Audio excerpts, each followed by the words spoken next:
Today we're reading from the Srimad Bhāgavatam, Canto number 10, chapter number 49, Akrura's mission in Hastinapur. And I'll give you some background first about this, and we'll talk about why it's important. This is the summary to chapter 49. This chapter describes how Akrura went to Hastinapur, saw Dhritarashtra's unfair behavior toward his nephews, the Pandavas, and then returned to Mathura. On the order of Lord Krishna, Akrura went to Hastinapur, where he met the Kauravas and Pandavas, and then set out to find out how Dhritarashtra was treating the latter. This task would keep Akrura in Hastinapur for several months. Vidura and Kunti Devi described to Akrura in detail how Dhritarashtra's sons, envious of the exalted qualities of the Pandavas, had tried to destroy them by various evil means and were contemplating further atrocities. With tearful eyes, Kunti Devi asked Akrura, "Do my parents and other relatives, headed by Krishna and Balaram, ever think of me and my sons? And will Krishna ever come to console us in our distress?" Then Kunti Devi began to chant Lord Krishna's names for her protection, and she also chanted mantras expressing surrender to him. Akrura assured Kunti Devi, "Since your sons were born from demigods like Dharma and Vayu, there is no reason to expect that any misfortune will befall them. Rather, you should be confident that very soon they will receive the greatest possible good fortune." Akrura then delivered to Dhritarashtra the message from Krishna and Balaram. Akrura told the king, "You have assumed the royal throne after the death of Pandu. Seeing all equally, which is the religious duty of kings, you should protect all your subjects and personal relations. By such fair behavior, you will gain all fame and good fortune.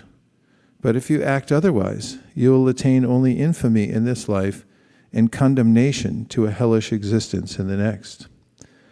A living being takes his birth all alone, and alone he gives up his life. Alone he enjoys the fruits of his piety and sin. If one fails to understand the true identity of the self and instead maintains his progeny by indulging in evil deeds, then surely he will go to hell. One should therefore learn to understand the unsteadiness of material existence, which is like a sleeper's dream, a magician's illusion, or a flight of fancy, and should thus control his mind in order to remain peaceful and equipoised." To this Dhritarashtra replied, "I cannot hear enough of your beneficial words, O Akrura, which are like the sweet nectar of immortality, but because the tight knot of affection for my sons has made me biased toward them, your statements cannot become fixed within my mind. No one can transgress the arrangement of the Supreme Lord. His purpose for descending into the Yadu dynasty will inevitably be fulfilled." Knowing now the mentality of Dhritarashtra, Akrura took permission from his dear relatives and friends and returned to Mathura, where he related everything to Lord Krishna and Lord Balaram. Text number 1. Shukadeva Goswami said, Akrura went to Hastinapur, the city distinguished by the glory of the Paurava rulers. There he saw Dhritarashtra, Bhishma, Vidura, and Kunti, along with Bhalika and his son Somadatta.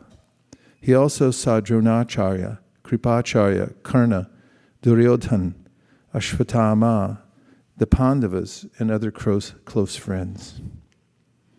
After Akrura, the son of Gandhani, had appropriately greeted all his relatives and friends, they asked him for news of their family members, and he in turn asked about their welfare.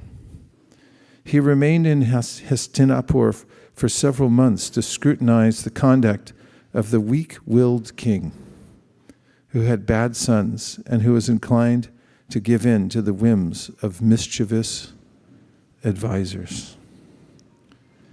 The word for word, uvasa, resided, katichit, some, masan, months, rajna, of King Dhritarashtra, vrita, the activity, vivitsaya, with the desire of finding out, dushprapjasya, whose sons were wicked, ulpa, weak, sarasya, whose determination, kala, of mischievous persons like Kṛṣṇa, chanda, the desires, anuvartinaha, who tended to follow.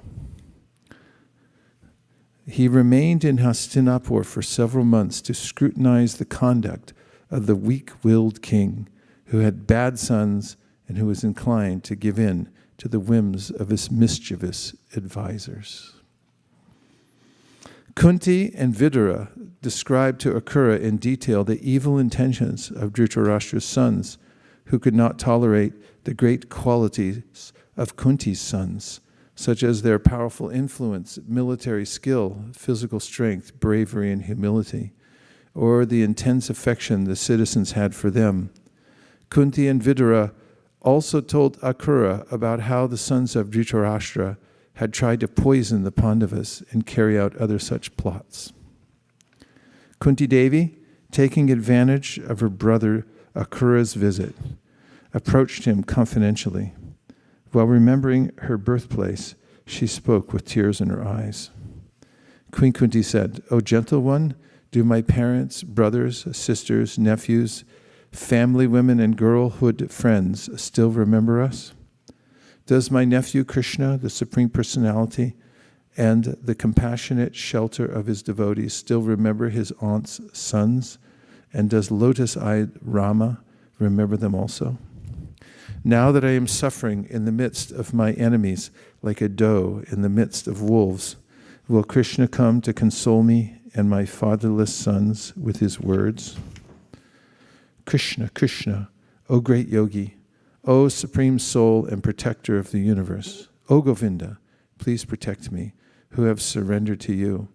I and my sons are being overwhelmed by trouble." Purport: since Lord Krishna maintains the entire universe, thought Kunti Devi, surely he can protect our family.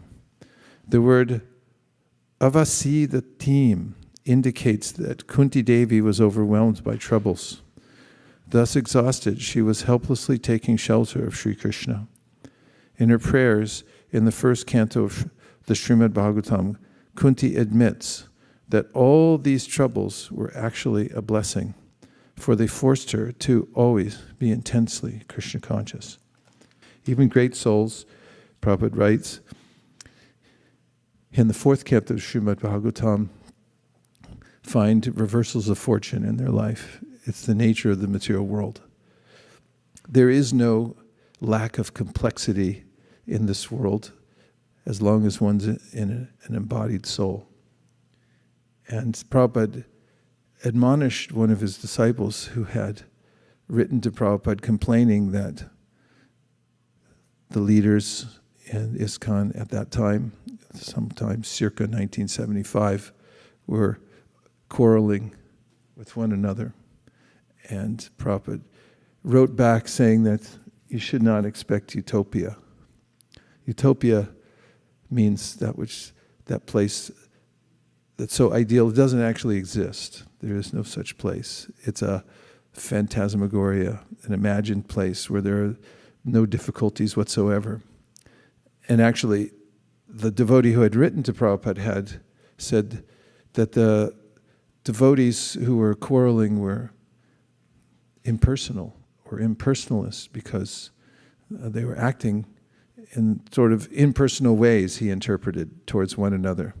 But Prabhupada said, actually, you're the impersonalist for considering it this way, because every living entity has a unique vision of life due to his or her unique position. In the case of being an embodied soul, Krishna describes in the 17th chapter of the Bhagavad Gita how Shraddha Mayoyam Purushaha. Shraddha means that the living entity is a composite of his or her accumulation of the modes of nature. There's a composite picture, and the way that a person acts according to how he or she has acquired modes of nature over many lifetimes. Purusha prakritisto hi bhunte prakriti jangunan karanam gunasangosya sarasad yoni janmasu. There's a way that Krishna says we get to where we are now because of our associations with various types of people. And therefore we take on various modes. They accumulate within the heart. He describes in another place, this is where the modes congregate. And then because of that mixture, toxic mixture of modes, I'm compelled to act in various ways. And not only that, I take a birth that solidifies my mentality from the last life. Solidifies means that the body I have now, my prarabdha, is a manifestation of the way I was thinking in my last life when I left my body. It got filled in with a physical body. And the mental body that I'm creating now will determine the next physical body I get, because it gets filled in by material nature. It accommodates perfectly and exactly. Shariram yadavapnoti yachchap yukramatishvara grihit vaitani samyati vayargandami vashayat shocham chakshu sparshanam cha rasanam granam cha atishtayam manaschayam vishayan upasevate. Krishna says a very subtle process, just as when the air passes over any surface, it picks up the scent of the materials that are there. If it's roses, it smells like rose. If it's garbage, it smells like garbage. And similarly, the soul, by its proximity to the material modes in nature, picks up those various modes and becomes what another teacher of bhakti, Rishabhadeva, says is karmatmakam. It's colored by these various modes. If you put in the wash a brand new, don't do this, gamsha that you bought from Loi Bazaar with all your other wash, but I rinsed it out 3 times, doesn't matter. Everything will come out pink. So similarly, if we mix in to the material world, then we come out pink rather than clear. Our consciousness, karmatmaka, gets colored. And then shotram chakshu sparshanam cha rasanam granam evacha, a perfect accommodation by the modes of nature, happening by divine arrangement. Karmana daivanetrena jantor deho papate striya pravishta udaram pumsoreta ghanashraya. The material nature is looked over by highly evolved, intelligent beings called devas, and they perfectly arrange for the next body. No mistakes. And we get a certain kind of ear, eye, nose, sense of touch, according to our previous lives. And so, the nature that somebody has is indelible to a certain point, unless there's some divine intervention, and one can come in contact with the purifying agent from the spiritual world, the holy name, process of devotional service, and the consciousness can become cleared, ceto dharpana marjanam. So even as we become purified, we also are subjected to the churnings of material nature, and therefore Prabhupada said that the living entities in their individuality will not always see eye to eye, and there also will be conflict, and also there may be some reversals that we weren't expecting. What can we know? How can we know what we've done in previous lives and so forth? However, for devotees who have surrendered to Krishna, one might think, well, there should be no bad incidents whatsoever, because as Krishna says, or Brahma rather, in the Brahma Samhita, karmani nirdahati kintuja bhakti bhajo. One who's taken to the path of bhakti has his or her karma diminished or eradicated. And we have also from a Padma Purana, aprarabdha palam paptam kutam bijam palon mukam kramayanaya praliyante vishnu bhakti ratatmanam. I think I blew that verse.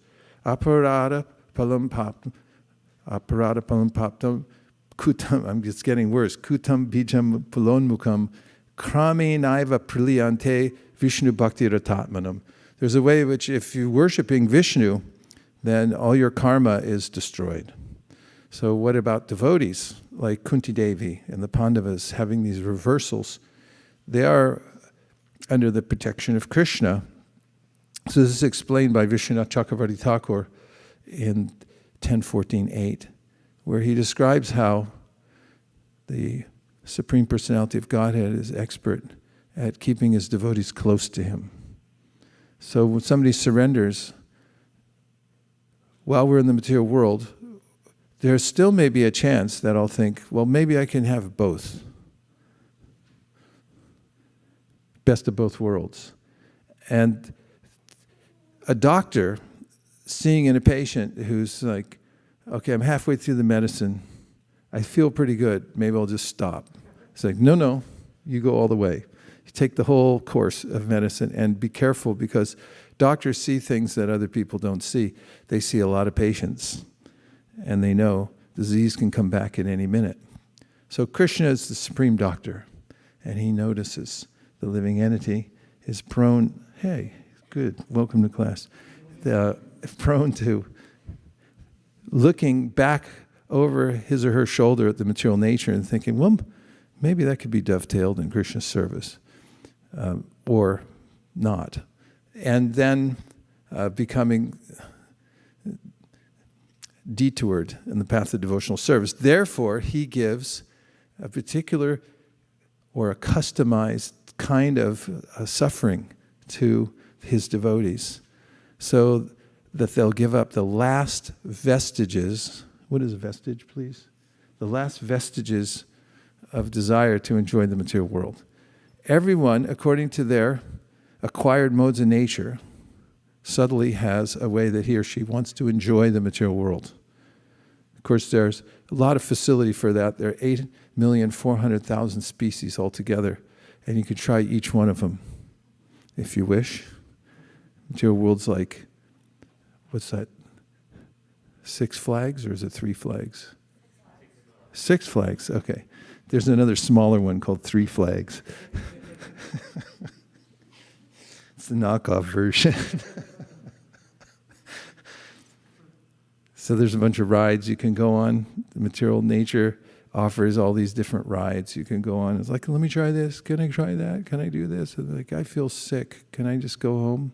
Yeah, you can go home. Bahunam janmanamante gyanavam mam prapadyate vasudeva sarvamiti sa mahatma sudurlabha.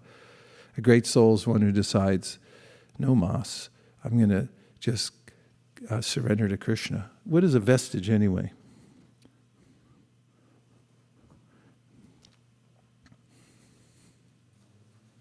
A vestige is a noun.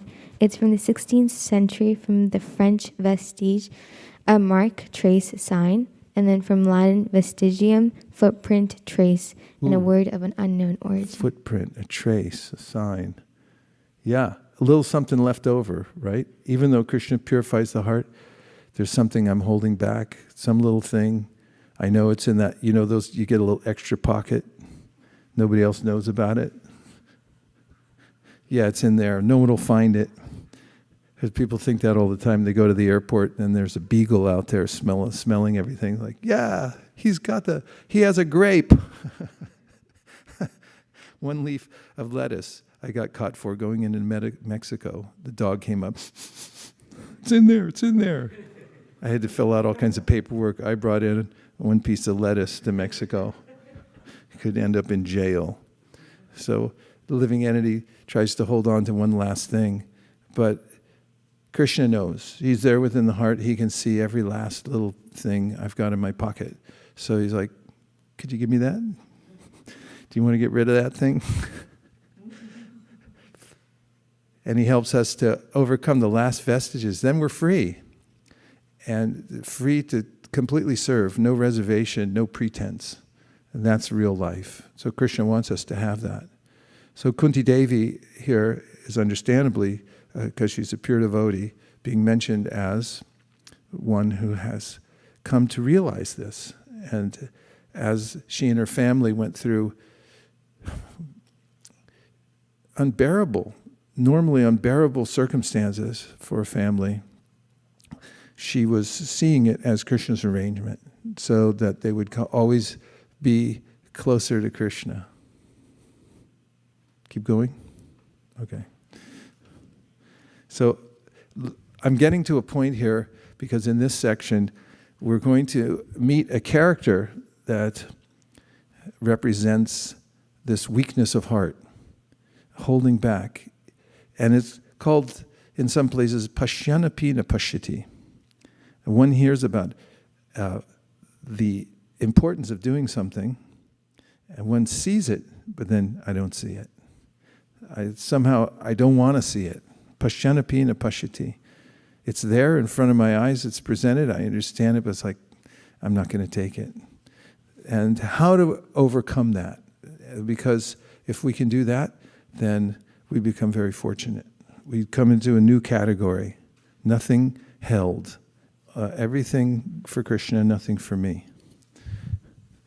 Text number 12.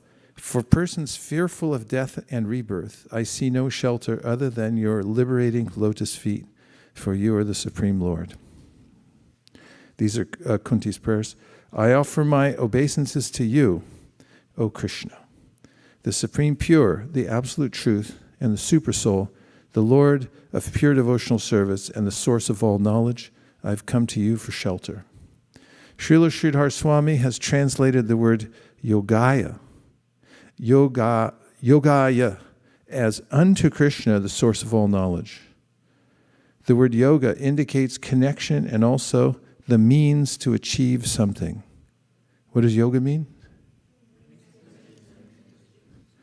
It's so nice, the pandemic. We can't hear a thing through the mask. It means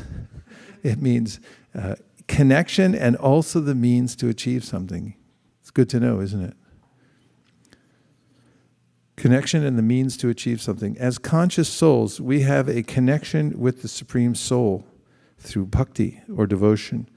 Through that relationship, we experience perfect knowledge of the Supreme Soul.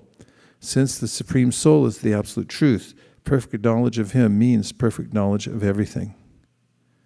As stated in the Mundaka Upanishad, Kasmin Bhagavo Vijñāte Sarvam Idam Vijñātam Bhavati. When the Absolute is understood, everything is understood. Thus Lord Krishna Himself, by His spiritual potency, establishes our connection with Him. And that connection is the source of all spiritual knowledge. Thus Acharya Sridhar, by his thoughtful translation, stimulates us to deeper understanding of Krishna conscious philosophy. Can somebody give the gist of what Sridhar Swami said? We'll look at it again from the top. Srila Sridhar Swami has translated the word yogaya as unto Krishna, the source of all knowledge. That's the basis of it. Do you remember any points?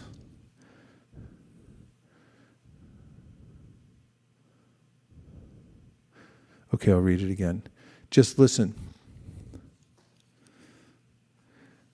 Srila Sridhar Swami has translated the word yogaya as unto Krishna, the source of all knowledge. The word yoga indicates connection and also the means to achieve something. As conscious souls, we have a connection with the Supreme Soul through bhakti or devotion. Through that relationship, we experience perfect knowledge of the Supreme Soul. Since the Supreme Soul is the Absolute Truth, perfect knowledge of Him means perfect knowledge of everything. As stated in the Mundaka Upanishad, Kasmin Bhagavo Vijñāte Sarvam Idam Vijñātam Bhavati. When the Absolute is understood, everything is understood. Thus, Lord Krishna Himself, by His spiritual potency, establishes our connection with Him, and that connection is the source of all spiritual knowledge. Thus, Acharya Sridhar, by his thoughtful translation, stimulates us to deeper understanding of Krishna conscious philosophy. Just give your points, and then, if you can, give some reference to Shastra to expand upon it. Yes, Prabhu.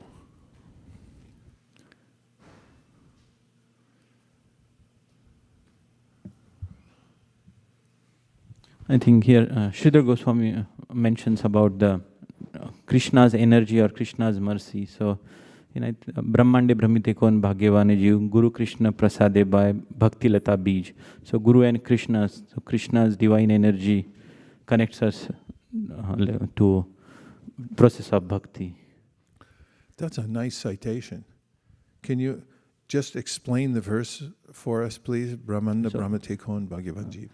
Brahmanda Brahmite kon bhagyavan jiv, like the jiva is traveling in Brahmanda, taking different, going through 84 lakh species and traveling to 14 planetary systems.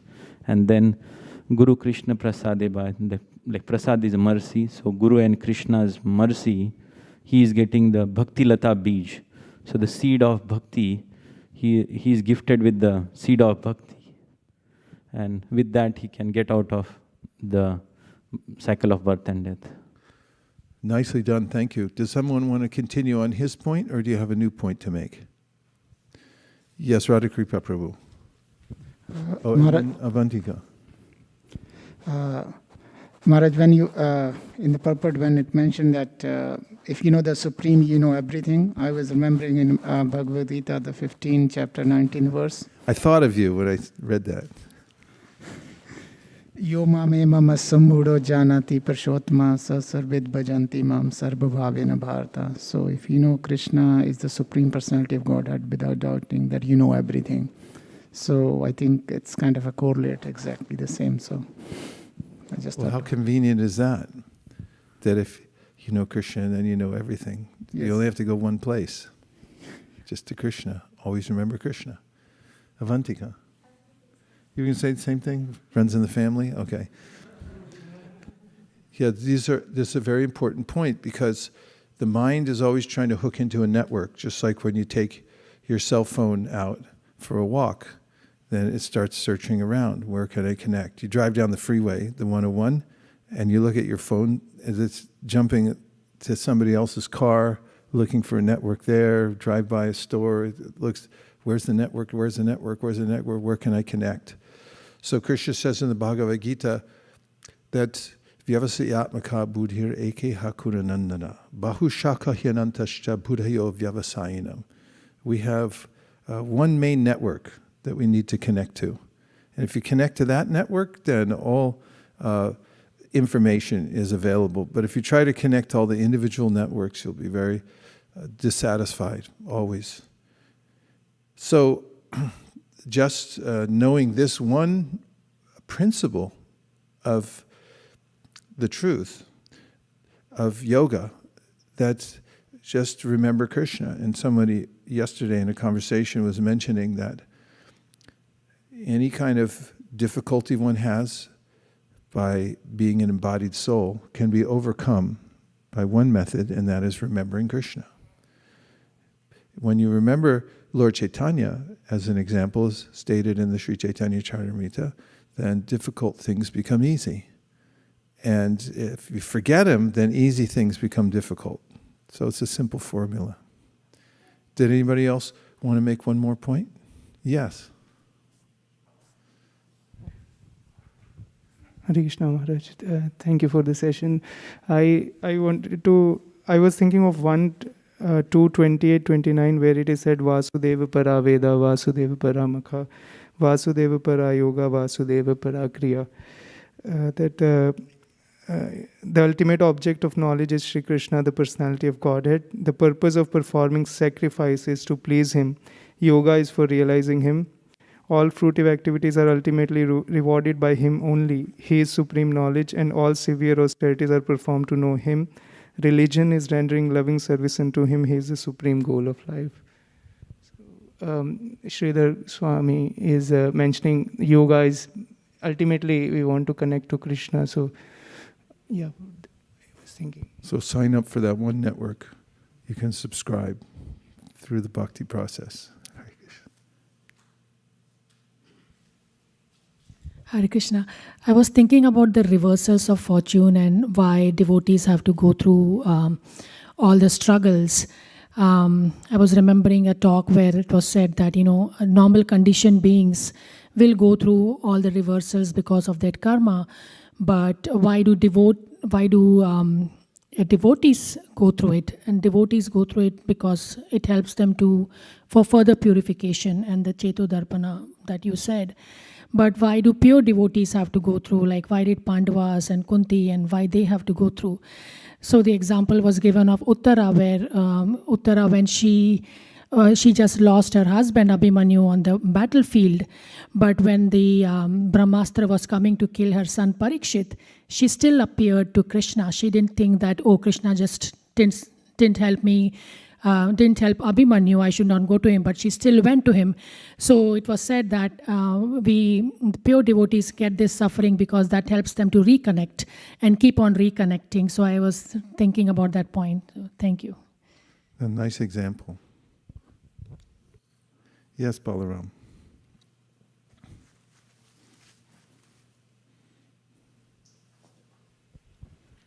I saw that it mentioned that Krishna was a source of knowledge or yoga, and the definition of yoga given, which is connection and a means to achieve something, is done by knowledge as well, where we connect to Krishna in the transcendental space through the Vedas, through knowledge, to transcendental knowledge, and by practicing what's taught in the Vedas, we're able to achieve what the goal of life is, which is to go back to Krishna. Thank you. To bring us back to the definition, it brings to a last final point that I might like to make in this purport, which is the fact that Krishna himself, by his spiritual potency, establishes our connection with him. And that connection is the source of all spiritual knowledge. So Krishna is availing himself to us. And he's always availing himself to us. And as soon as we show a little inclination towards him, then he begins to take proactive steps to move us closer. Teṣāṁ satata-yuktānāṁ bhajatāṁ prīti-pūrvakam dadāmi buddhi-yogaṁ tam yena upayānti te. Krishna says that if somebody sincerely turns their attention towards me, then I will give them the intelligence, the knowledge, of how they can come to me. So we can keep that in mind. And in the context of this section of the Bhagavatam, we can keep that in mind even despite our sometimes seeming unwillingness to do it. We may find that there's 99% unwillingness and 1% sincerity towards coming in contact with Krishna. Possible? So that'll still work. As long as we keep coming back to that 1%, then Krishna will make arrangements for us to come to 5%, 10%, 90%, 100% by his informing us from within the heart. Okay, I'm going to continue a few more, and you're going to be astounded. So stay tuned in, because this is just a warm-up so far. The parts coming up here will make the hair on the back of your neck stand on end. You may never be the same after you hear these next few verses. What happened? Oh my God, yes, I'm so sorry. Please go ahead.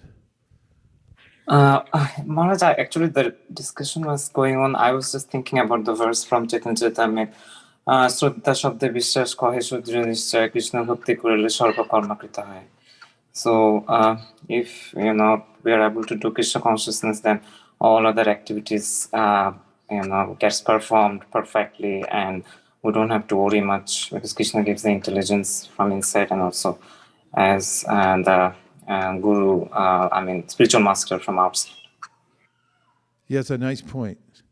We don't have to worry much. Shraddha shabde vishwas kahe sudrida nishchay Krishna bhakti koila sarva karma krita hoy. This is the definition of the vishwas or shraddha. Means that you have a strong conviction, an ever-strengthening conviction that just by remembering Krishna, serving Krishna, then everything else is done.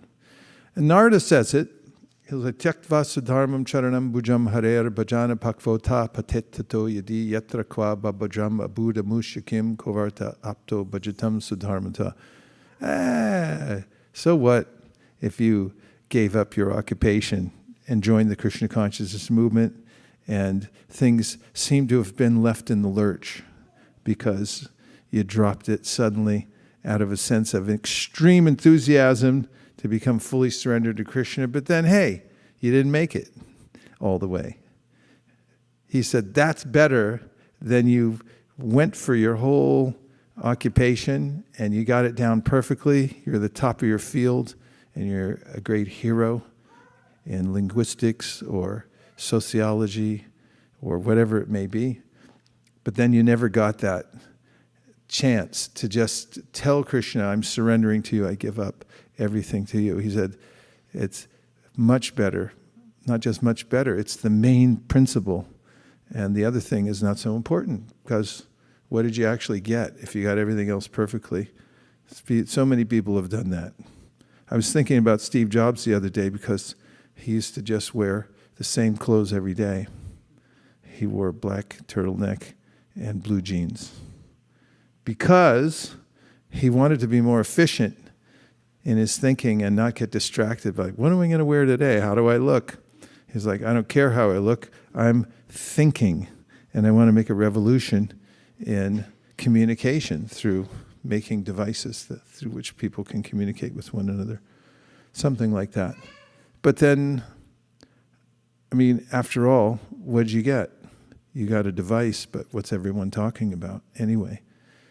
Whereas some humble bhakta somewhere, maybe just surrendering to Krishna, it's more consequential ultimately. The points in history at which somebody makes a revolutionary discovery, but it doesn't include Krishna, are not so significant ultimately. But the quiet surrender of somebody who decides, I'm giving everything to Krishna, even though such a person may look in the scheme of the present context of the world like a non-participant. Such a person, the Bhāgavatam says, this is the real great person. The really great person. Om Tat Sat. Oh, we have one more hand up. Who is that? Sukeshri? Hare Krishna Prabhu. Hare Dandasvana. Krishna. Haribol. I was remembering Yoginam api sarvesham when you were discussing about how Krishna says Yoginam api sarvesham adgatena antaratmana shraddhavan bhajate yomam. So I was just thinking how Krishna says Could you please say that a little slower, please? Yoginam api sarvesham adgatena antaratmana. Half the speed of that.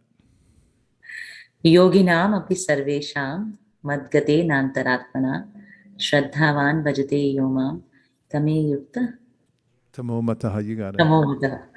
Yeah, so he says that yoginam api sarvesham, among all the yogis, person madgatena antaratmana, somebody who always thinks about me in his heart with faith, shraddhavan, he's considered to be the highest of all the yogis. So I was just remembering that verse. That's a very important verse, and it fits perfectly in the context. Out of all the different kinds of yogis, the one who focuses his or her mind on me and gives his or her heart in devotion, that's the best yogi. Good yogi. Okay. Now, as I promised you, the part where the hair in the back of your neck will stand on end, you'll be shocked and maybe awed and transformed in ways that I can't predict, but it will happen in these next few verses. Do you want to stay? Yes. You can go now to the parking lot, have a conversation about the prasadam last week, the pandemic, how long it's going to last, instead, if you like. Okay, here we go. Am I on 16 now? 14. Uh-oh, here we go. Shukadeva Goswami said, thus meditating on her family members and also on Krishna, the Lord of the universe, your great-grandmother, Kunti Devi, began to cry out of grief, O king. Both Akrura, who shared Queen Kunti's distress and happiness, and the illustrious Vidura consoled the queen by reminding her of the extraordinary way her sons had taken birth. Purport: Akrura and Vidura reminded Queen Kunti that her sons were born of heavenly gods and thus could not be vanquished like ordinary mortals. In fact, an extraordinary victory awaited this most pious family. It's before Kurukshetra battle. What's happening in this chapter is Krishna wanted to know, what's Dhritarashtra thinking? Is there any wiggle room here that he could actually decide to pull back his sons and say, like, don't do this. I'm stepping in. And then he could assess, could Krishna, about what is the prospect for the Kurukshetra battle. Do we have to go all in, or is there going to be some mitigation? 16. The ardent affection King Dhritarashtra felt for his sons had made him act unjustly toward the Pandavas. Just before leaving, Akrura approached the king, who was seated among his friends and supporters, and related to him the message that his relatives, Lord Krishna and Lord Balaram, had sent out of friendship. Akrura said, "O my dear son of Achityavirya, O enhancer of the Kuru's glory, your brother Pandu having passed away, you have now assumed the royal throne." Purport: Akrura was speaking ironically, since the young sons of Pandu should actually have been occupying the throne. Upon the death of Pandu, they were too young to immediately govern, and so were put in Dhritarashtra's care. But now sufficient time had passed, and their legitimate rights should have been recognized. By religiously protecting the earth, delighting your subjects with your noble character, and treating all your relatives equally, you will surely achieve success and glory. Purport: Akrura told Dhritarashtra that even though he had usurped the throne, if he now ruled according to the principles of dharma and behaved properly, he could be successful. Even now. If you act otherwise, however, people will condemn you in this world and in the next life, and you will enter the darkness of hell. Remain equally disposed, therefore, toward Pandu's sons and your own. Purport: Dhritarashtra's whole problem was his excessive attachment to his nasty sons. That was the fatal flaw that caused his downfall. There was no lack of good advice from all sides, and Dhritarashtra even admitted that the advice was sound, but he could not follow it. One can have clear, practical intelligence when the mind and heart are pure. In this world, no one has any permanent relationship with anyone else, O king. We cannot stay forever, even with our own body, what to speak of our wife, children, and the rest. Every creature is born alone and dies alone, and alone one experiences the just rewards of his good and evil deeds. Purport: the term anubhukte is significant here. Bhunkte means the living being experiences, and anu means following or in sequence. In other words, we experience happiness and distress according to the moral and spiritual quality of our activities. We are responsible for what we do. Dhritarashtra was falsely and obsessively attached to his evil-minded sons, forgetting that he alone would have to suffer for his imprudent behavior. In the guise of dear dependence, strangers steal the sinfully acquired wealth of a foolish man, just as the offspring of a fish drink up the water that sustains the fish. Purport: ordinary people feel they cannot live without their wealth, although their possession of it is circumstantial and temporary. Just as wealth gives life to an ordinary man, water gives life to a fish. One's dear dependents, however, steal one's wealth, just like a fish's offspring drink up the water, sustaining the fish. In the words of Srila Bhaktivinoda Thakur, this world is a weird abode.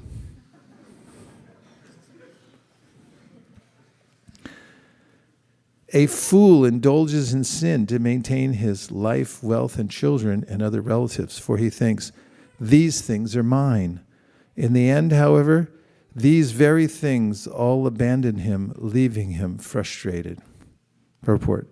In these verses, Kṛṣṇa is giving rather frank advice to Dhritarashtra.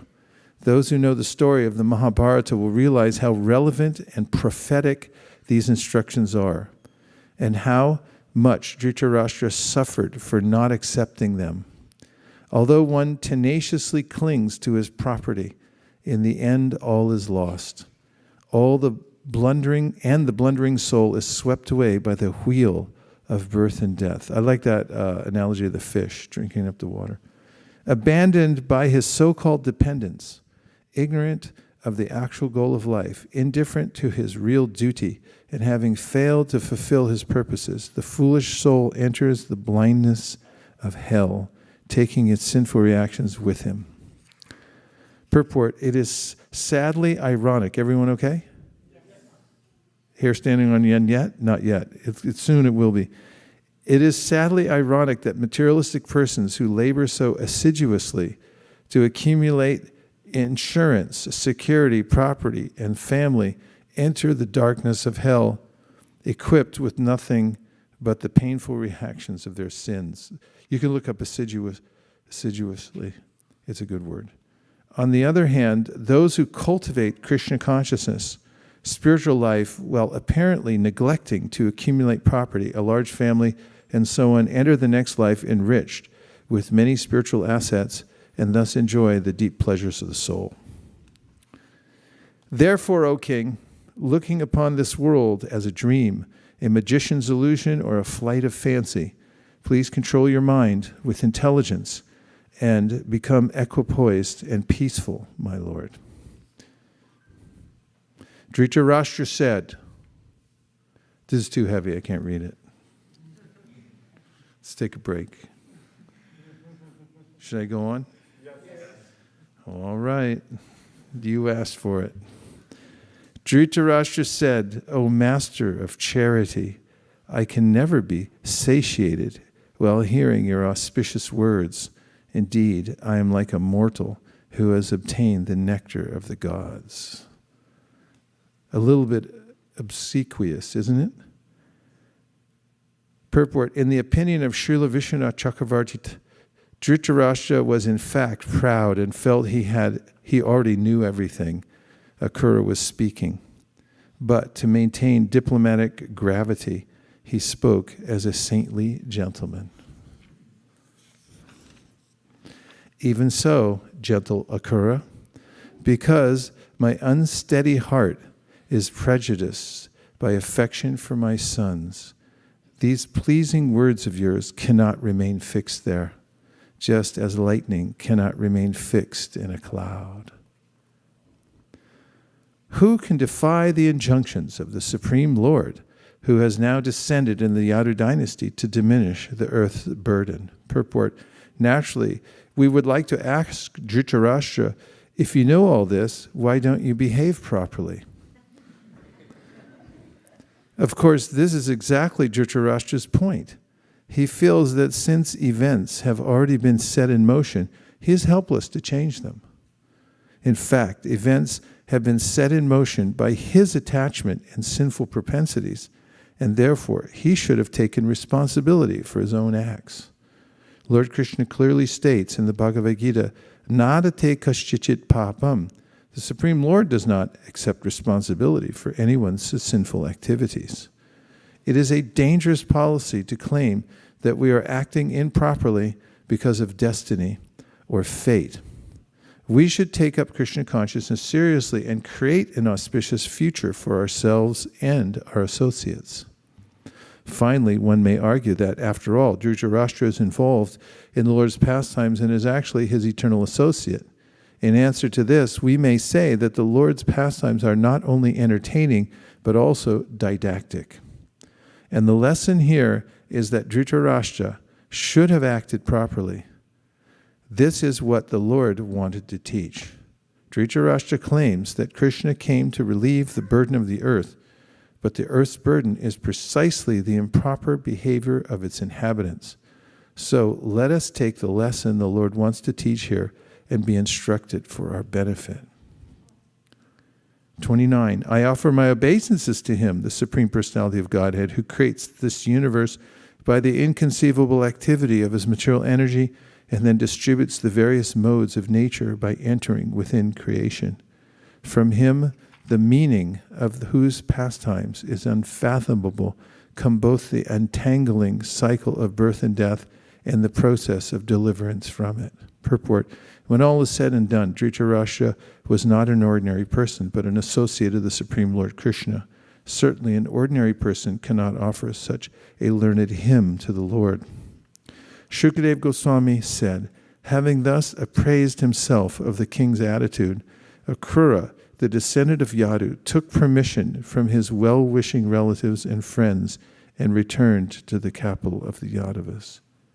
Akrura reported to Lord Balaram and Lord Krishna how Dhritarashtra was behaving toward the Pandavas.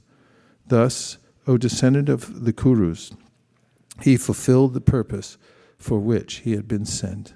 Thus end the purports of the humble servants of His Divine Grace A.C. Bhaktivedanta Swami Prabhupada to the 10th canto, 49th chapter of Srimad Bhagavatam, entitled Akrura's Mission in Hastinapur. So please, let's discuss the principle just for a couple of minutes of what happens, what is it that is taking place with Akrura and Dhritarashtra. Can you put your finger on it? Does it resemble anything you've seen or felt before?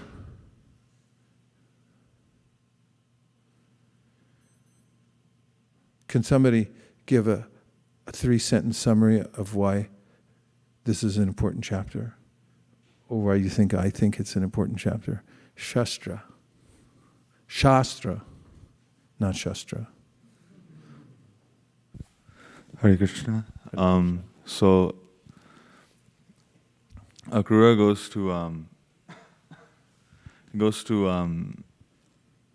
Dhritarashtra to he tries to explain to him, like, he tries to shed some light on the activities that Dhritarashtra is doing, which, based on Dhritarashtra's response, it's clear that he is to an extent aware of what he is doing, but is being a little stubborn to change himself because he wants to because of his attachment to his sons. But it was kind of humorous to see how Akrura initially comes to Dhritarashtra and says, "Oh, you wonderful king," like in a very sarcastic way. And Dhritarashtra responds in a very, very similar manner of saying, "Oh, you're so learned." But I think Prabhupada's disciples really perfectly articulate what was going on in my mind of, if you know this, why aren't you like changing yourself? Which is, I guess it's clear as to how strong the power of attachment to family and kinsmen can be in that sense. And were you purposefully being understated when you said he was a little stubborn? He was so stubborn. Because, I mean, ultimately, this was the cause of the war. I mean, the consequence of such a unwillingness to take good advice, it leads to disaster, ultimately. It's amazing that because this word responsibility, he had a responsibility as a king to do the right thing. He had a dharma to fulfill, and he also gets a good instruction about it, but then he's unwilling to do it. And then there's a consequence. And this is something that comes up in this context about how every soul has a responsibility. And if you think about the word respond, could we think about it more deeply by looking at the etymological dictionary before we look at assiduous? This respond is a kind of if I'm not incorrect, it's a kind of a vibration, or you're making a sound vibration. Respond. Do you have it? Okay, go ahead. Tell us the whole history of the word respond and what all the nuance of its meanings. Respond is a verb. Make answer, give a reply in words. From the 13th century, responduin. From Anglo-French, respondre. Old French, rispondere. Respond, correspond. And directly from Latin, respondere. Respond, answer to, promise in return. From re, back. And then espondere, to pledge. And then the modern spelling and pronunciation is from the 16th century, which also means to make a liturgical response. Liturgical response. That it? Is there a breakdown of the words from re and spond? Yeah, so re is means back to the original place. And it can also mean again, anew, once more. And then it can mean undoing or backward. And that's from Latin. And then sponsor is from Latin, and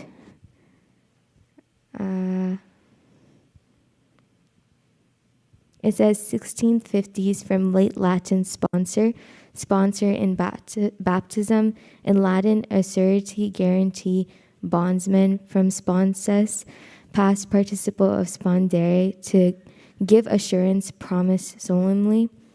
And then solemnly. Yes. And then from Proto-Italic, spondejo, to pledge, literally to libate many times. And then from Proto-Indo-European roots, spondio, to libate. To what? To libate. Debate? Libate, L-I-B-A-T-E. Libate? Libate. What does that word mean, libate? Huh?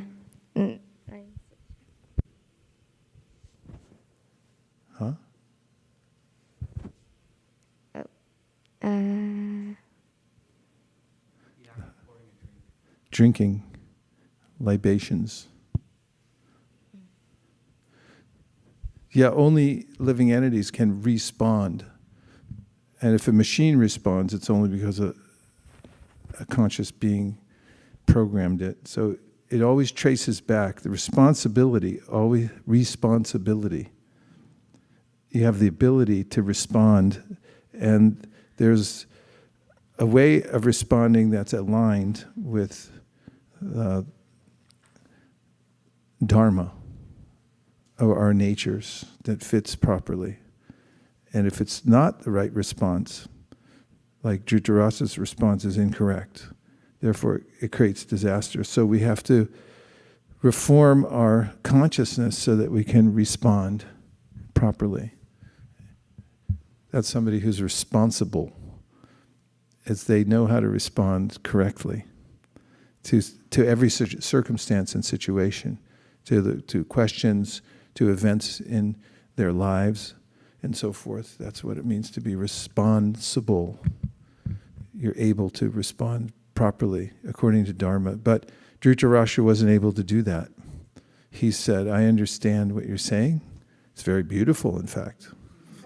You're such an eloquent speaker, but not so much. I don't think I'll be doing that now.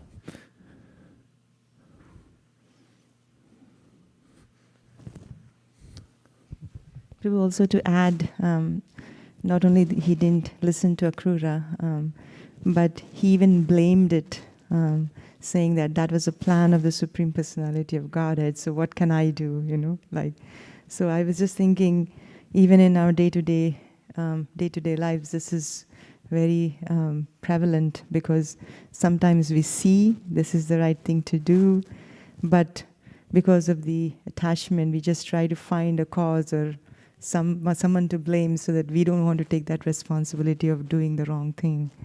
So, yeah. Good point. So we see the problem, and we see what is the consequence of not responding properly. Then what's the solution? How does one overcome one's assiduous?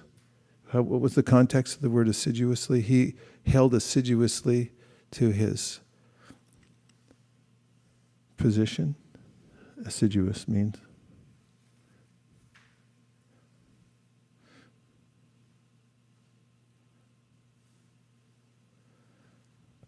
Assiduous is an adjective. It means attentive, devoted, constant application. It's from the 1530s, from Latin assidus, attending, continually present, incessant, busy, constant. From assidere, to sit down, to sit by. And then from ad, to, and sidere, to sit. From Proto-Indo-European root, sid, which means to sit. And then the word acquired of a taint of servile in the 18th century. Thank you very much. Shamrupa. Hare Krishna Maharaj, thank you for another wonderful class, and I really thank you to bring this important lesson. I was just thinking this has a similarity when Hiranyaksha consoles, speaks learned word, a couple of chapters in Bhāgavatam. Hiranyakashipu, after Hiranyaksha is dead. So, and also we see in this a couple of times here Akrura mentioning, why don't you behave properly? So we can know a lot of things, but unless we transform our heart, unless we change our behavior, it has very less meaning. I think in Srimad Bhagavatam there is a beautiful sloka illustrating this, 284. Shrinata Shraddhaya Nittam Grinatascha Sacheshtitam Kalena Nati Dirghena Bhagavan Vishate Hridi. So Sacheshtitam, unless we really do the chesta or effort to implement those teachings and transform our life, our behavior, then we remain a theoretical person. Like Dhritarashtra, he quotes beautiful things here and there. The same with Hiranyakashipu, but we don't change our behavior. So what are the steps to get to that pliable state where we are able to overcome the weakness of heart, where we get a good instruction, but then perhaps in our conditioned state we're reluctant to take it? So how does one come to that point of pure-heartedness where one can accept it and rise above the tyranny of the mind and of the defect of weakness of heart? Where I'd like to do it, I just can't. How do you get to the point of strength? What are the steps? Maharaj, a couple of things I can think of is just like Bhagavatam describes that we should hear. We might have a lot of disqualifications. Just like in Bhagavatam 2.7.46, it says, Te vai vidanti ati taranti cha deva mayam, stri shudra huna shabara ati papa jiva, yadi adbhuta krama parayana shila shikshas, tiriyakjana kim api ushruta dharanaya. The shila shikshas, we have to humble ourselves in front of an advanced devotee, a pure devotee, and you have to do the shila shikshas, their tutelage we have to enroll. And we have to hear from the right source. You have to enroll. Did you use the word, the verb enroll? Yes, Maharaj. Yeah, because here get enrolled. Okay, go ahead. Yeah. Because it says here Shila Shikshas, that we have to systematically get trained from advanced devotees. So that's the first step. Is that the verb shil the same as anushilanam? Yes, Maharaj. Which means the cultivation. You actually have to cultivate it. So this is a really important point Shamrupa Prabhu is making about how if you don't have the strength of heart, still put yourself in the association of advanced devotees where they're speaking about Krishna consciousness, and there's chikitsitam, means a medicinal effect that is partly because of Krishna's acknowledgement. Sadyo hridyavarudyate trakritipi shushushabis takshanat. When somebody takes the trouble to hear the Bhagavatam, even if a little unwillingly, like I'd rather be playing a video game on my new screen, but I'm going to sit here and listen anyway. And so Krishna acknowledges that the person is making the endeavor to hear, and says, Sadyo hridyavarudyate. Very quickly, he becomes attracted to the heart of such a person. Yes. Thanks, Shamarupa. Excellent, as usual. Thank you. Just adding a few more points to what Shamrupa Prabhu said about hearing from pure devotees, because the pure devotees have assimilated the knowledge. So they are not just theoretical, but they are actually applying it in their life. And therefore, the Paramatma in their heart, the saffron dust particles from the lotus feet of that Paramatma, comes from their heart to their mouth, and then from their mouth to our ear holes. And then that's when we can actually realize when it is spoken by a pure devotee, because we can actually imagine all the things that they are talking because they are more realized than us. So I was thinking of that point. There's a very important point made by Prithu Maharaj, and this is poetically rendered as when a pure devotee speaks, his or her voice touches Krishna's lotus feet because he's in or she's in proximity, and it dislodges the saffron particles there. So then they're called saffron mercy particles. So it's as if the sound vibration of such a person who's sincerely and deeply in love with Krishna is speaking, then the experience is different. On the opposite side, Avaishnava mukund girnam putam harikatam ritam shavana naiva kartavyam sarpo chista yatapaya. There's a way in which if one listens even to Krishna Katha or the chanting to somebody who's materially, deliberately and stubbornly materially affected. In other words, their intention isn't to surrender to Krishna, it's to become Krishna, or it's actually to make a living by chanting Hare Krishna.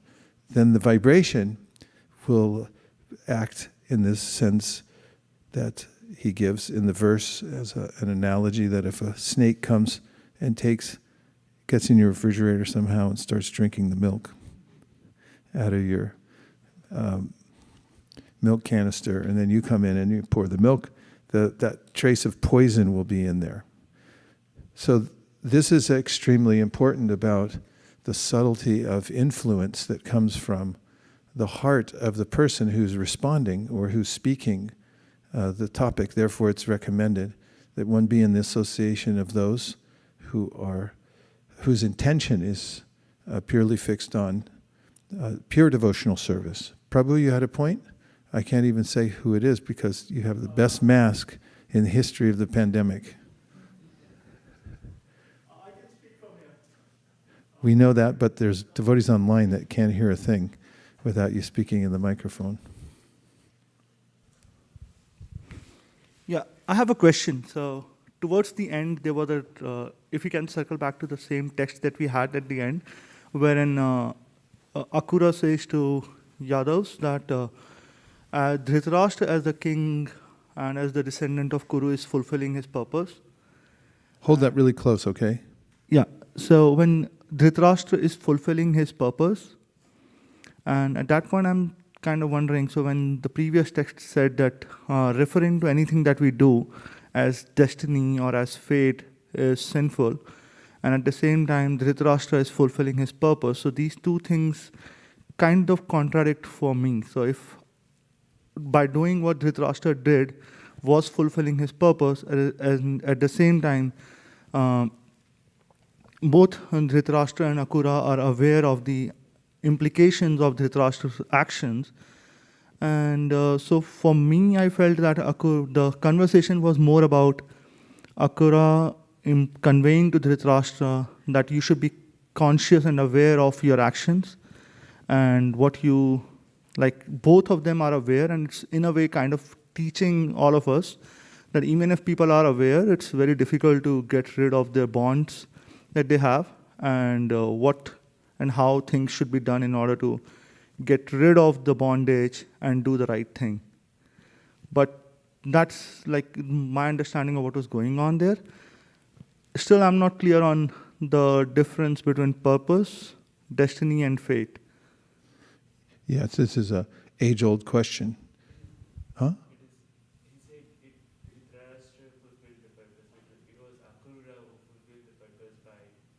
Use the mic. You have to respond properly. So Prabhu said that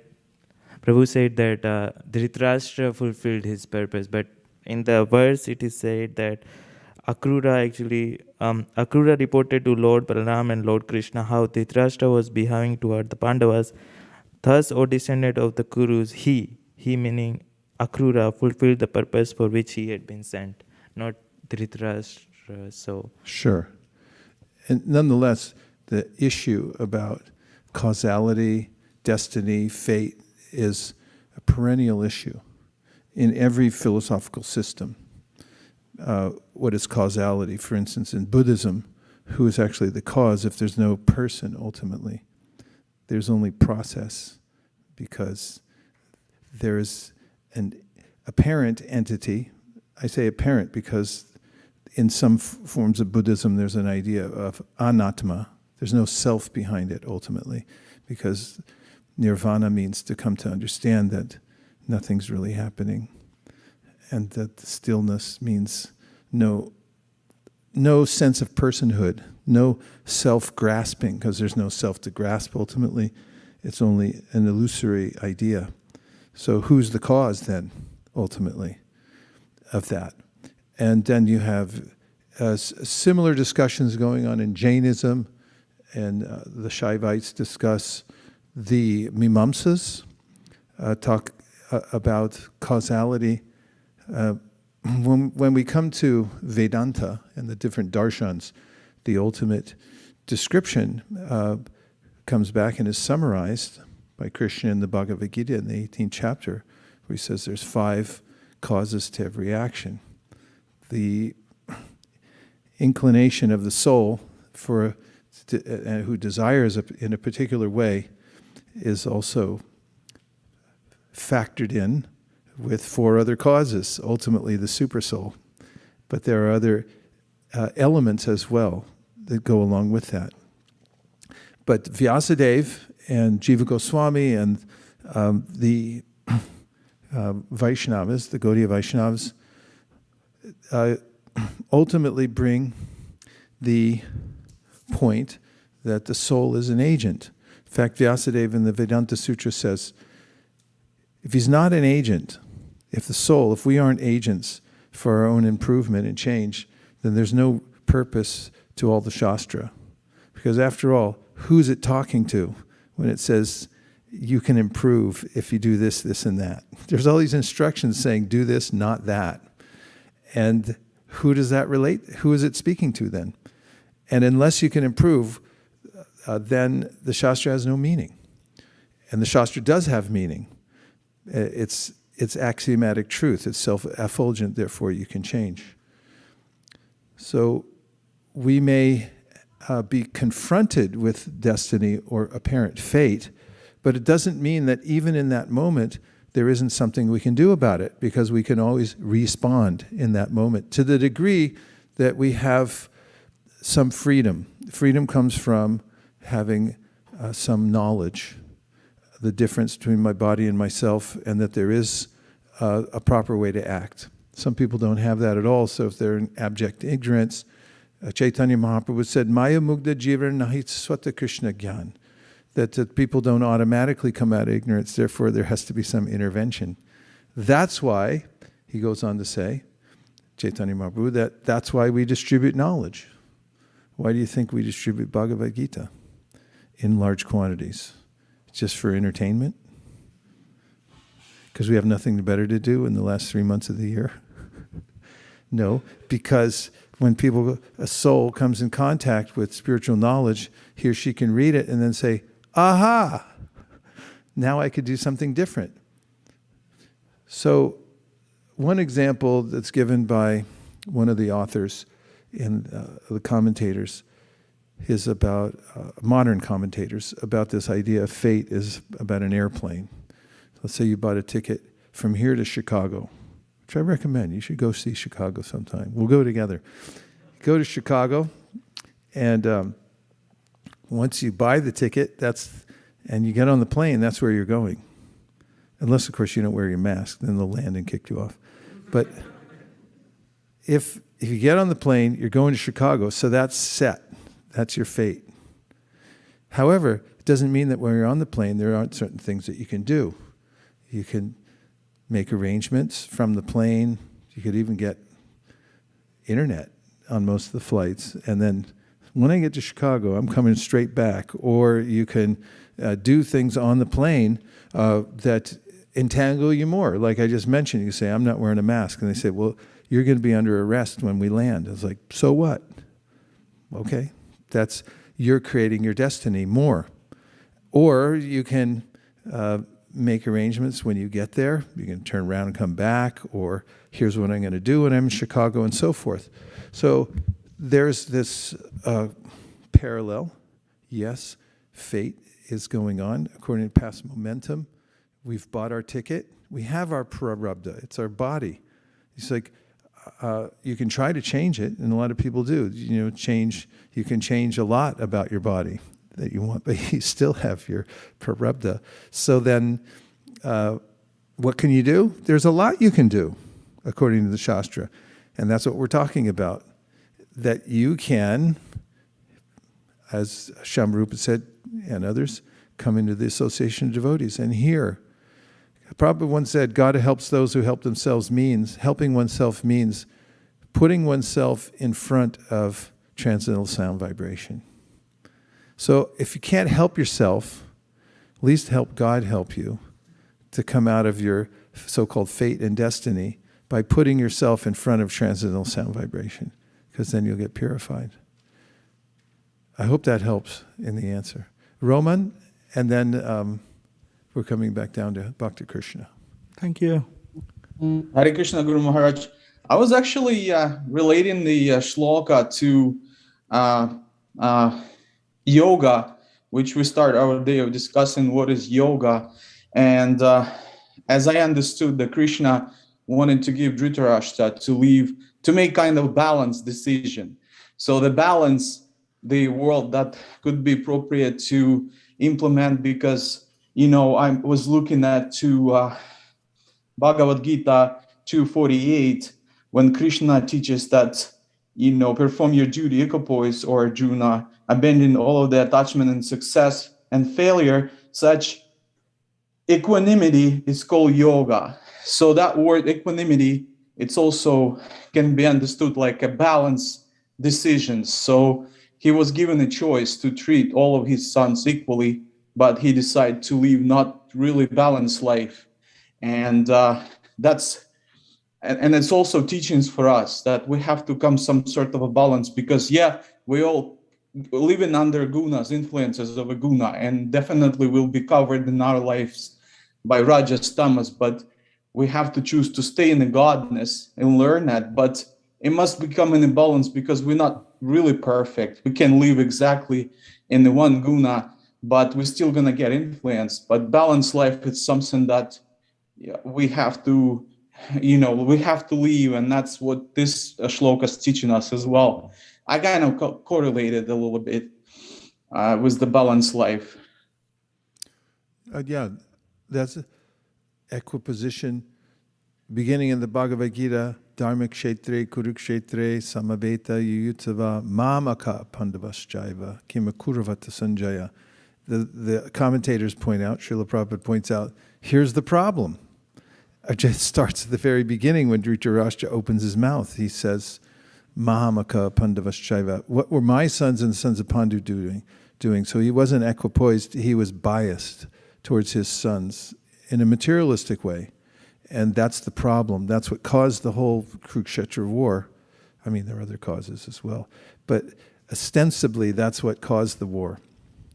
Because of his bias towards his own son. So Krishna goes on throughout the Bhagavad Gita to point out that while we're in this world, we shouldn't have bias towards one thing or another, because it's all in the same category.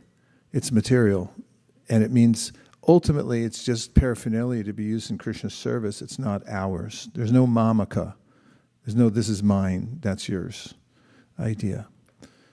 Thank you. We'll take a couple more. Yes. Tim.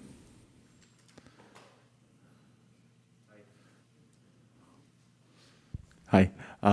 So when you said God helps those who helps themselves, it reminded me of the story of the sparrow and Garuda. And the sparrow slowly pecked away at the big ocean. And it also kind of parallels Dhritarashtra's situation. Because in the story, he had even said he's got all the nectar of the gods. He has all the utility to serve, but he still refuses. But the sparrow, on the other hand, has just a small beak, but does a little bit every day. So I like that. That's really nice. He had full facility and he didn't use it, and the little sparrow just had a little tiny capacity, but because she used it, she invited all the powers of the universe, especially Garuda, to come and help her. Nice observation. I like that very much. Okay. Oh yeah, Krishna, I promised you. And then there's a few more devotees. It goes 1, 2, 3. Thank you, Srila Gurudev, for the amazing class. I was on the same lines where Shamrupa Prabhu said that how do we overcome weaknesses of heart to enroll under the pure devotee. And then I was reading yesterday about Yogendra Prabhuda in 11th canto. So he also says about weaknesses of the heart before, and then he says Tasmat Guru Prapadyeta. So same like so now Gurudev, I almost... So just to summarize what he just said, there's a section in the 11th canto of the Srimad Bhāgavatam in context of Maharaj Nimi, who was a pious king performing a sacrifice. And then there are 9 sages who are sons of Rishabhadeva, who were wandering around the universe just enlightening people. They all hung together. And one of them, Prabhuda, whose turn it came to speak when Maharaj Nimi asked questions, then described the adversity of material nature and our involvement in the material nature and how uncertain the life is in this world. Prabhuda, he goes at great lengths describing how difficult the material world is. And then he comes to the verse that Bhakti Krishna just brought up where he says, Tasmad Gurum Prapadyeta, therefore, Tasmad means therefore. Therefore, because of all the aforementioned anomalies in the material world, therefore you should get a guru, somebody who can guide you properly. Go ahead. Yes, I have one question, Shri Gurudev. I almost now finished SP reading with purports, but still... Almost finished what? The Srimad Bhagavatam reading with purports. But you start over again. No, go ahead. Yes. So I'm still not convinced if Krishna is Supreme Personality of Godhead. Because I read till 9th canto, always Lord, Vishnu appears, to Dhruva or to Prachetas or whom, before 10th, on start of the 10th canto, Lord Vishnu says, I will appear, and he appears as Krishna. And then Krishna and Arjuna goes to Mahavishnu, and Mahavishnu says, you are my incarnations. So I'm not clear if Krishna is the supreme or Vishnu is the supreme. So if you can. Well, they're the same person. This is the point. As mentioned in the departure eva hita shantanam abhyupeta dipayate virvita hetu samana dharma. This tame, I'm sorry, I can't hear through mask. Departure eva hita shantanam abhyupeta dipayate virvita hetu samana dharma. Yes, tadrageva hicha vishnu chaya vibhati govinda mari purusham damaham bhajami. Sorry about that. So there's one original candle, and then that candle lights many other candles. Same power, same brightness, same fire, just is one considered original. So then the discussion comes up, like, what do you mean by original? So from the point of view, there are different points of view, and it's important to discuss this, as comes up in the Sri Chaitanya Charitamrita, Siddhanta Bolya Chitana Kara Alash, Iha Hoite Krishna Lage Sudrir Manash. When you discuss this, and that's the very conversation that Kaviraj Goswami is bringing up, then you get a clearer understanding of Siddhanta. And so there are different ways. Siddhanta means a perfect understanding. You understand what something is and what it isn't. Pinpoint accuracy. So that's why the commentaries come from the different acharyas. And everyone has different points of view. From the point of view of Vaikuntha, Narayan is the Supreme Personality of Godhead. After all, these baby activities of Krishna and Vrindavan are just some kind of like, that's weird. Why would our Narayan do that? That's how they think, some of them, in Vaikuntha. Like, this is some, like, yeah, okay, but Narayan. So that's their mood. So then, through analysis, Rupa Goswami brings up what is the feeling and the qualities of the Supreme Personality of Godhead. So he catalogs them all, and he shows how Narayan has 60 qualities, whereas Krishna has 64 qualities. So from the point of view of the analysis of the qualities of the personalities involved, although they're the same person, the one who is Rasaraj and has this indescribable beauty, which is unparalleled, who has a intimate connection, loving connection with his devotees, which is varied. It's not just one thing on reverence, not to diminish the relationship of the Vaikuntha Basis, because there is some nuance there too. But the nuance, when you come to Krishna and Vrindavan, is quite profound. It's stunningly profound. And it requires a exposition of an entire science, which comes out in the Vaishnava Shastras.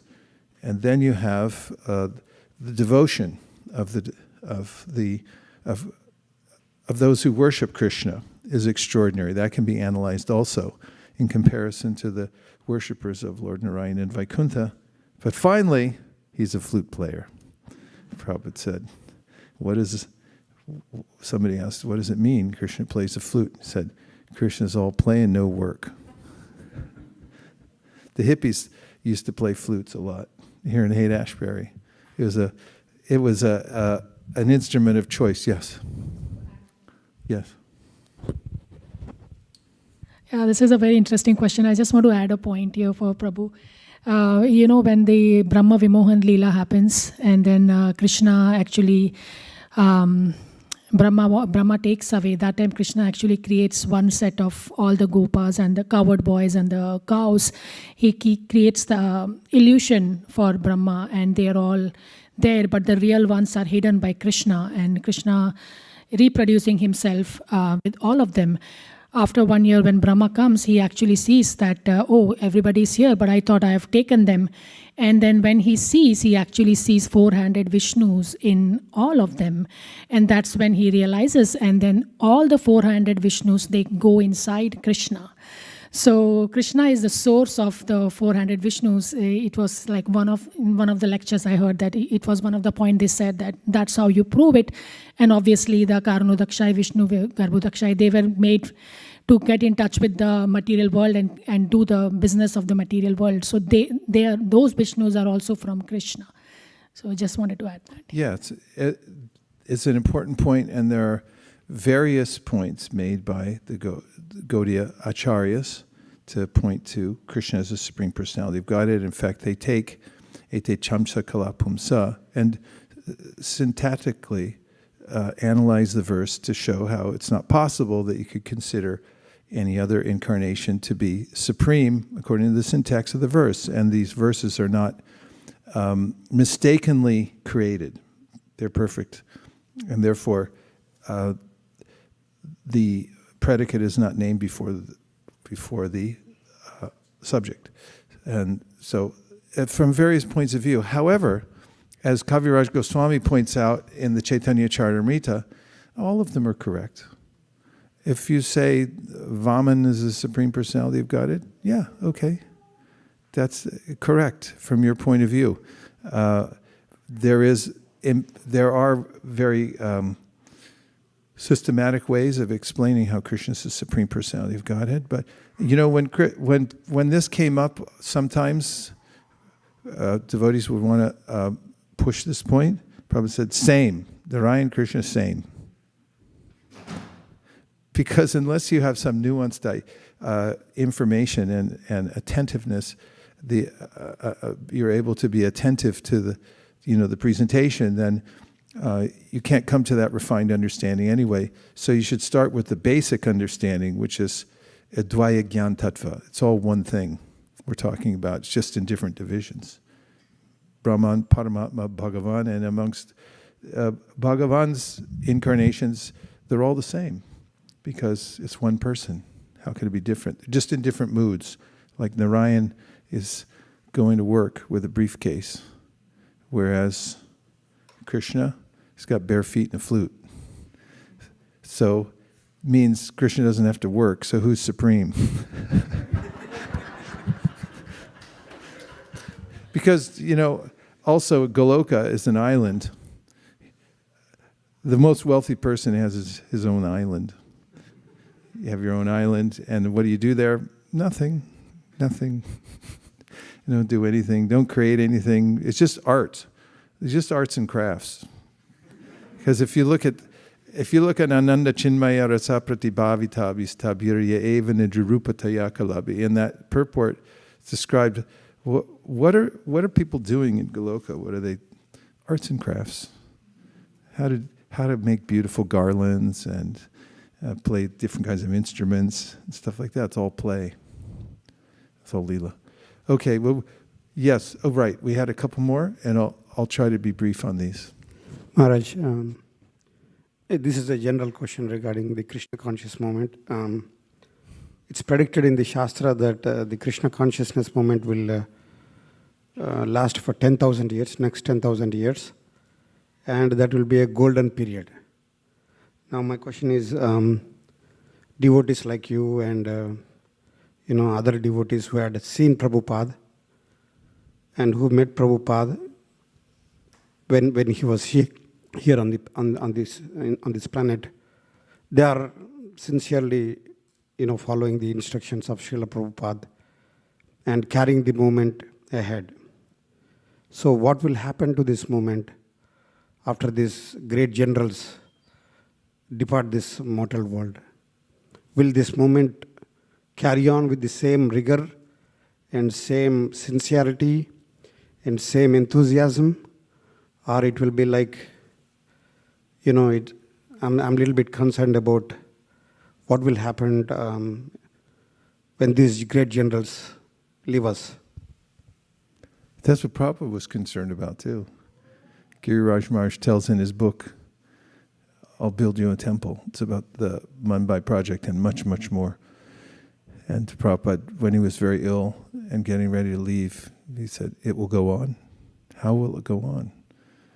So Prabhupada mentions in the 10th canto of the Srimad Bhāgavatam, in his purports, that one should have some sense of fear. How will it go on? He mentions that actually it's the mercy of Sri Chaitanya Mahaprabhu that's going on in the first place. How can we do anything without him? So as long as there's somebody that's sincerely trying, it will go on. And there's no special, every devotee is special. And the parampara goes on because there's this touch between those who were there in the last generation, and they pass the flavor on. It's something you don't get necessarily from the Veda base. You can say, my guru is the Veda base, and that'll be fine. Yeah, but what about the personal touch?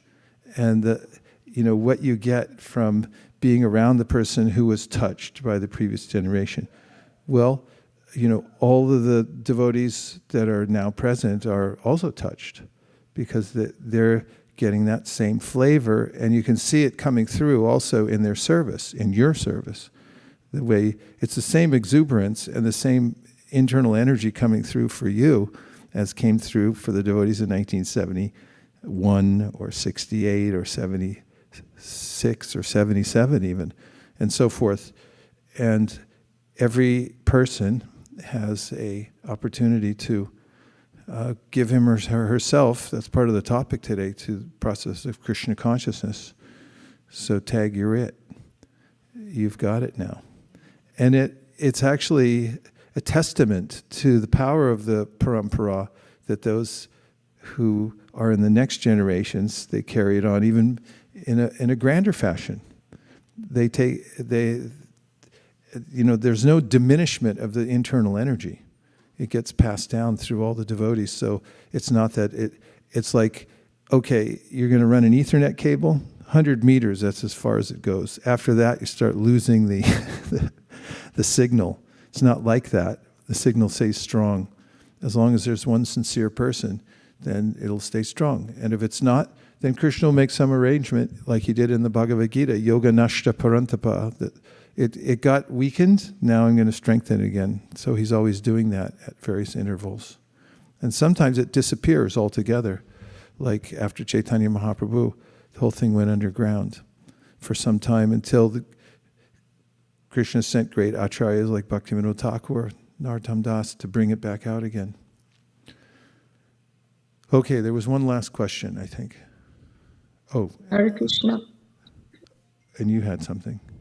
Okay, Malini was next, and then there's somebody online, and it sounded like, was it Dhanavari? Dhanavari, okay. Yes, Guru Maharaj. Okay, it's Malini and then Dhanavari. Go ahead, Malini. I want to make a quick one. Wonderful points that you made earlier, Prabhu. There's one thing that I remember that you mentioned, that we should have mentors in our life. Even though there is good instruction going on everywhere, unless you have a mentor who you follow and take the instruction and actually implement it, it becomes a little difficult, especially when we are going through difficult times like Dhritarashtra was going through. If the same advice that Akrura gave, if he ratified with his mentor, probably he would have acted differently. So just wanted to add that point. There's such an important point, and it's one that comes up in the context of Bharat Maharaj. He was such a great soul. He went off by himself, didn't have any mentors. And then when he got attached to the deer, he could have called the Humane Society, but instead he decided to take the deer as a pet. But if he talked to his mentor, he could have got a text message like, don't do it. And he would have been saved a little trouble. Okay, Dhanavari for the close.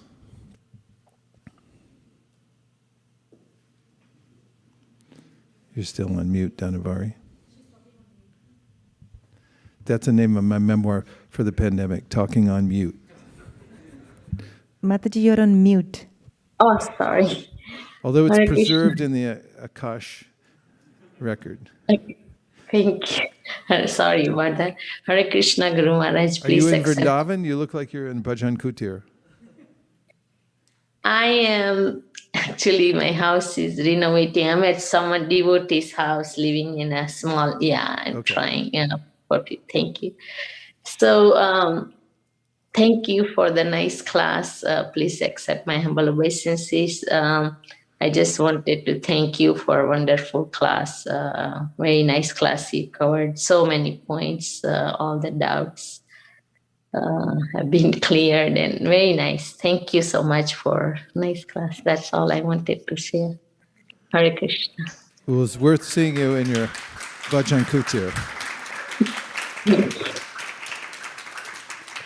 Thank you. Okay, Hare Krishna.